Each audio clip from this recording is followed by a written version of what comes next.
অর্থনীতির গতি ফেরাতে শ্বেতপত্র প্রণয়ন কমিটি ছাড়া 4টি ভিন্ন কমিশন গঠন করে অন্তর্বর্তী সরকার। রাজস্ব খাত, অর্থনৈতিক কৌশল পুনর্নির্ধারণ, বিদ্যুৎ জ্বালানির চুক্তি পর্যালোচনা ও ব্যাংকিং টাস্কফোর্স কাজও শুরু করে অল্প সময়ে।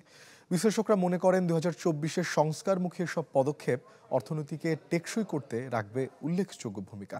এমদাদ হকের রিপোর্ট।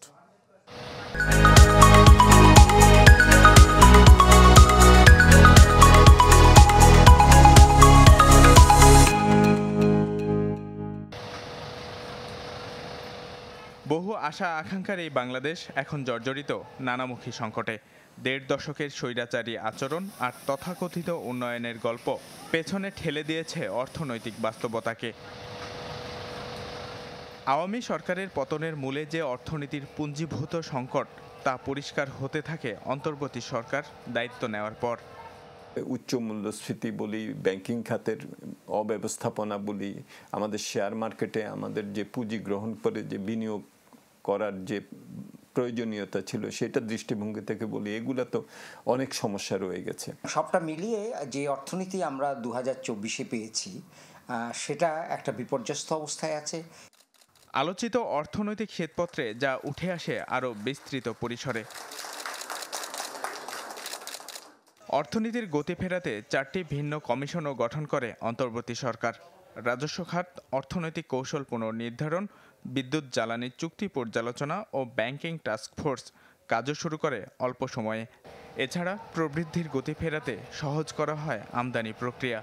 বাজেট পর্যালোচনা করে অপ্রত্যাশিত ব্যয় কমানো, অভ্যন্তরীণ আয় বাড়াতে নেওয়া হয়েছে অভিনব সব উদ্যোগ। বিশ্লেষকরা মনে করেন 2024-এর সংস্কারমুখী এসব পদক্ষেপ অর্থনীতিকে টেকসই করতে রাখবে উল্লেখযোগ্য ভূমিকা। আমরা জানি যে অর্থনৈতিক যে বিশৃঙ্খলা এবং অর্থনৈতিক যে দুর্নীতির কারণে আমাদের যে প্রবৃদ্ধি সেটার একটা নেতিবাচক প্রভাব দেখা দিচ্ছে। সেখানে কি করা যেতে পারে সেইটা সরকার দেখছেন। বর্তমানে অর্থনৈতিক যে কার্যক্রম এবং অর্থনৈতিক যে প্রবণতা সেটা সঠিক পথেই আছে।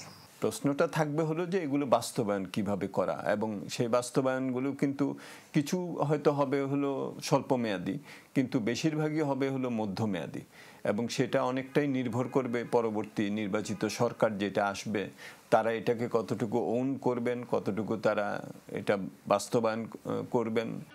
বর্তমান সরকারের অন্যতম উদ্যোগ সঠিক তথ্য উপাত্ত নিশ্চিত করা, যা অর্থনৈতিক কৌশল ও পরিকল্পনা গ্রহণেও কার্যকর ভূমিকা রাখবে আগামী দিনে। ইমদাদ হক, চ্যানেল 24, ঢাকা।